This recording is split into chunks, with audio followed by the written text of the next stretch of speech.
काठमाडौँ 2 करोड नेपालीहरूको राजधानी, धर्म, राजनीति, गति, प्रगति र अवसरहरूको केन्द्रस्थल।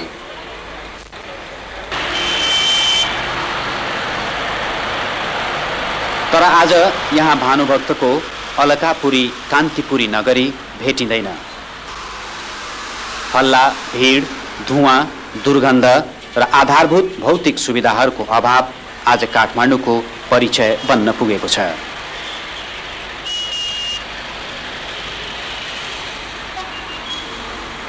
विकास र गतिशीलताका प्रतीक यहाँका सडकहरू आज विषाक्त धुवाँका खेत बनेका छन्। सम्पन्न इतिहास र संस्कृति भएको यो प्राचीन शहरका बारेमा आज नाना भाँती समाचारहरू प्रकाशमा आइरहेका छन्। यी मध्ये केही एकाङ्गी छन्, केही अतिरञ्जित छन्, तापनि अधिकांश रूपमा यी चर्चाहरू कटु सत्य हुन्। शहरको बढ्दो प्रदूषणले धेरैलाई असन्तुष्ट बनाएको छ। यस समस्याका कारणका रूपमा सबैजना एकअर्कालाई औँल्याइरहेका छन्। अब त बाटोमा हिँड्नुको मतलब अब बिरामी हुनु जस्तो भएछ। अब बाटोमा निस्क्यो रातभरि खोक्दैमा ठिक्क अनि अब यो विक्रम टेम्पो नै हेर्नुहोस् न, यसको पछाडि मोटरसाइकल लग्नु त इम्पोसिबल जस्तो। एकछिन रोकेर धुवा क्लियर भएपछि जानुपर्छ हामीले। अब सास फेर्न गाह्रो, यस्तो रुमाल यस्तो मुखमा यस्तो राख्यो अनि हिँड्यो, लुगा जुत्ताहरू सब मैलो।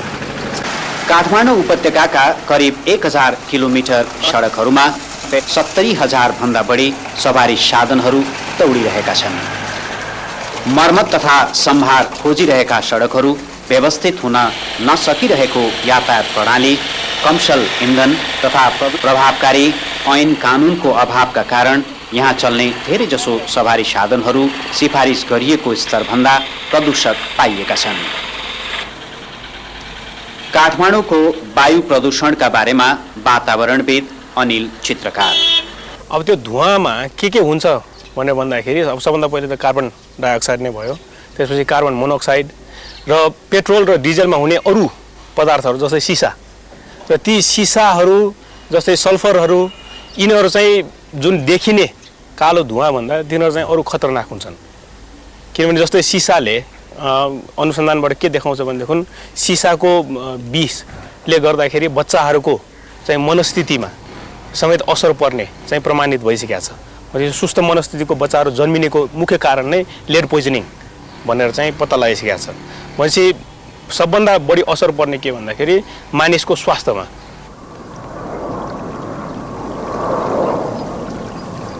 काठमाडौँको वायु प्रदूषणका लागि सवारी साधनहरू मात्र जिम्मेवार छैनन्। करिब 1.5 दशक यता अचानक सुरु भएको काठमाडौँमा घर बनाउने लहरका कारण इँटाको मागमा वर्षेनी ठूलो वृद्धि भइरहेको छ र इँटा भट्टाहरूबाट पनि यहाँको वायुमण्डलमा दिनहुँ फोहोर थपिरहेको छ।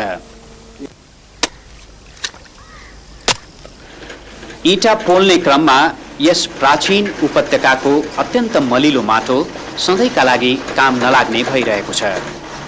यहाँका उब्जाउ खेतबारीका ठाउँमा अनगिन्ती घर तथा उद्योगहरू ठडिरहेका छन्। फलत वायुमण्डलमा कार्बन डाइअक्साइड तथा अक्सिजनको सन्तुलन मिलाउने प्राकृतिक प्रणालीलाई ठूलो आघात पुगेको छ।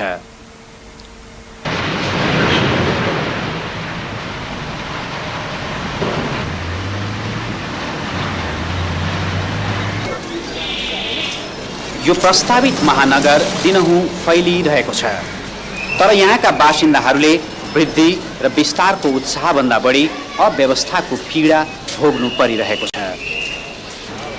शहरका अत्यन्त महत्त्वपूर्ण ठाउँहरूमा समेत जथाभावी फोहोर मैला थुप्रिनाले दुर्गन्ध बढ्नुका साथै शहरको सौन्दर्य र स्वच्छतामा ज्यादै नराम्रो प्रभाव परिरहेको छ।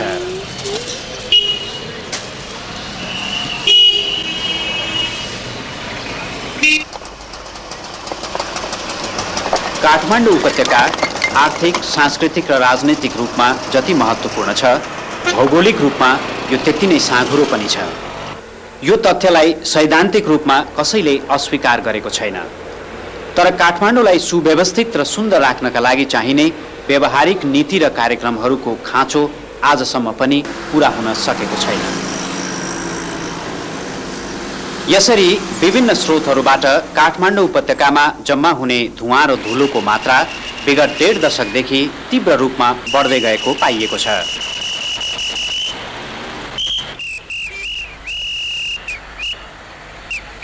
आजभोलि हिउँदमा यहाँ हुस्सो र तुवालो पनि घुर्मैलो किसिमको लाग्छ। धुवाँ, धुलो र कुहिरोको यो मिश्रणलाई वातावरणविदहरूले तुवालोको सट्टा धुवालो नाम दिएका छन्।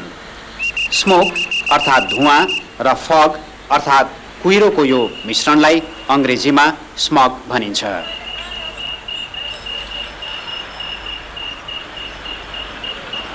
काठमाडौँमा जम्मा हुने प्रदूषित वायु हिउँदभरि यो कचौरा आकारको उपत्यकाको वायुमण्डलमा जम्मा भइरहन्छ। यहाँको भूबनोट तथा चिसो मौसमका कारण हिउँदमा यहाँ वायुको गतिशीलता हराउँछ। फलतः उपत्यकाभित्रको प्रदूषित वायु बाँकी वायुमण्डलमा मिसिन पाउँदैन अनि हाम्रो वायुमण्डल झन्झन प्रदूषित हुँदै जान्छ। यो प्रक्रिया काठमाडौँको भूगोल र मौसमको अभिन्न अङ्ग हो।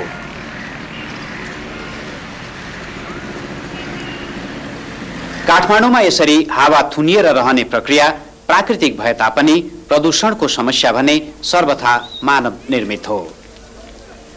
आधा शताब्दी अघिको काठमाडौँलाई पत्रकार भैरव रिसाल यसरी सम्झनुहुन्छ। सामान्य मान्छेले जुन अनुभव गर्थ्यो, सास फेर्दा सुविधा हुने, आकाश निलो देखिने, पानी सफा देखिने, धुवाँ र धुलो साह्रै कम हुने जुन स्थिति थियो, आज त्यो छैन। त्यसबेला काठमाडौँ उपत्यकाको अधिकांश भूभागमा 12 महिना हरियाली रहन्थ्यो। सीमित जनसङ्ख्याको आवश्यकता पनि सीमित थियो। पेट्रोल, डिजेल, प्लास्टिक र अन्य रासायनिक पदार्थहरूको प्रयोग नगण्य प्राय थियो।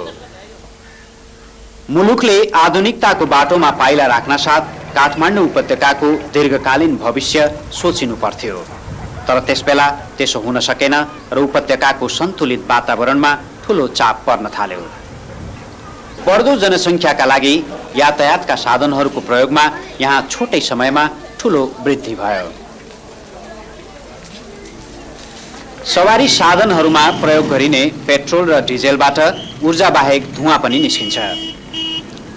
यस्तो धुवाँमा 370 भन्दा बढी रसायनहरू हुन्छन्। तीमध्ये hydrocarbon, carbon monoxide, carbon dioxide, nitrogen oxide, lead, sulphur dioxide तथा रासायनिक धुलोका कणहरू मानव स्वास्थ्यका लागि अत्यन्त हानिकारक हुन्छन्। काठमाडौँ उपत्यकामा बढ्दै गएको सवारी प्रदूषणको समस्याले यहाँका बासिन्दाहरूको स्वास्थ्य तथा नगरको सौन्दर्यमा परिरहेको असरको लेखाजोखा गर्न र त्यसलाई नियन्त्रण गर्न अत्यन्त आवश्यक भइसकेकाले करिब 1 वर्ष अघि काठमाडौँ उपत्यका सवारी प्रदूषण नियन्त्रण आयोजना सुरु गरियो।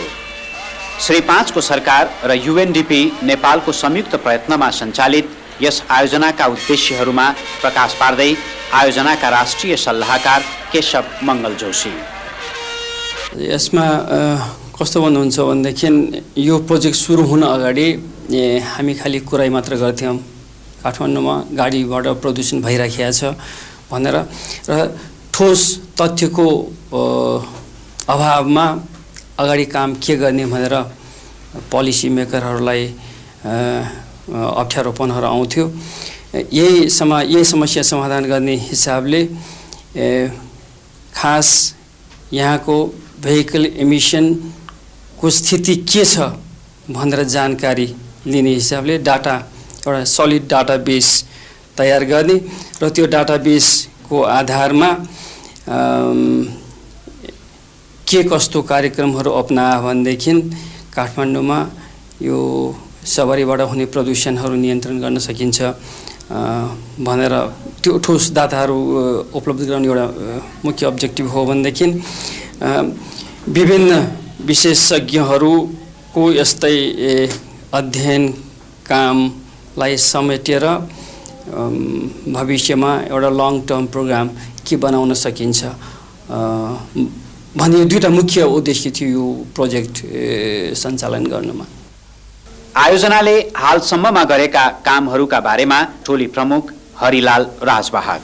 यस आयोजनाको ठोस उपलब्धि मेरो विचारमा डिजेल गाडीको धुवाको मापदण्ड तय गरेर सिफारिस गरेको एक। दोस्रो, त्यो तय सिफारिस गरिएको मापदण्ड लागू गर्नलाई कानुनी व्यवस्था गर्ने मसौदा तयार गरेको। तेस्रो, यो मापनकारी धुवा मापनकारी सवारी साधनबाट हुने धुवा अथवा प्रदूषणको मापन कार्य गर्ने जनशक्ति थोरै मात्रामा भए पनि हामीले तयार गरिसकेका छौँ। तर मुलुकमा अहिलेसम्म बनेका कतिपय नियमहरू प्रभावकारी हुन नसक्नाले यस आयोजनाका उपलब्धिहरूका बारेमा पनि सन्देह उठ्नु स्वाभाविक भएको छ।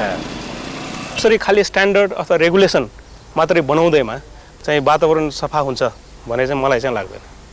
तर अर्कातिर सवारी प्रदूषणलाई घटाउनका लागि सरकार कटिबद्ध देखिन्छ। यातायात मन्त्रालयका सहसचिव आरडी प्रभात चटौत।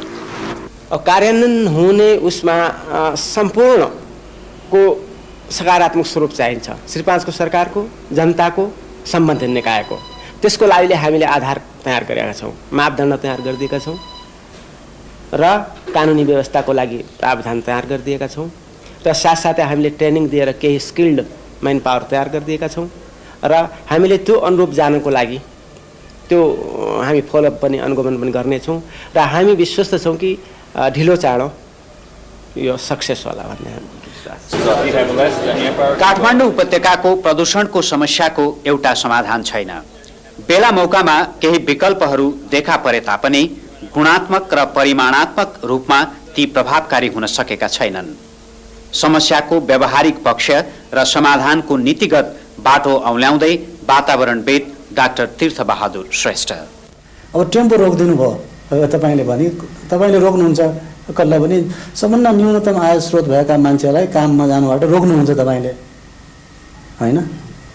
यसकारण के भने यो ओभरअल होल भ्यालीकै म्यानेजमेन्ट प्लान नबनाइकन चाहिँ हुँदैन। किन काठमाडौँको कति हो त क्यारिङ क्यापेसिटी, कतिसम्म जनसङ्ख्या यहाँ राख्ने त भन्ने योजना चाहियो एउटा। किनभने मानिस भएपछि त भेहिकल त चाहियो। र एउटा अचम्मको कुरा मलाई लागेको के छ भने ट्रली बस यहाँ चलाएको 20औं वर्ष भयो, त्यो एउटा रुट बाहेक अन्त रुटमा कहीँ पनि चलेन। अब त्यो कारण के होला? काठमाडौँ समस्याले भरिएको छ, तर यो समाधान रहित पनि छैन। यहाँको वायु प्रदूषणको समाधानका लागि काठमाडौँ उपत्यका सवारी प्रदूषण नियन्त्रण आयोजनाका सुझावहरूको परिपालना गर्न अत्यन्त आवश्यक छ। यसको थालनी निश्चित रूपमा श्री 5 को सरकारबाटै हुनुपर्दछ र त्यसको सुरुवात भएको पनि छ। यसका लागि काठमाडौँवासीहरूको सक्रिय साथ र सहयोगको पनि उत्तिकै आवश्यकता छ र त्यो पनि प्राप्त हुने अपेक्षा राखिएको छ। हाम्रो वायुमण्डल हाम्रै अदूरदर्शिताका कारण बिटुलिएको हो, तर यसलाई सफा राख्ने क्षमता पनि हामीसँगै छ भन्ने कुरा प्रमाणित भइसकेको छ।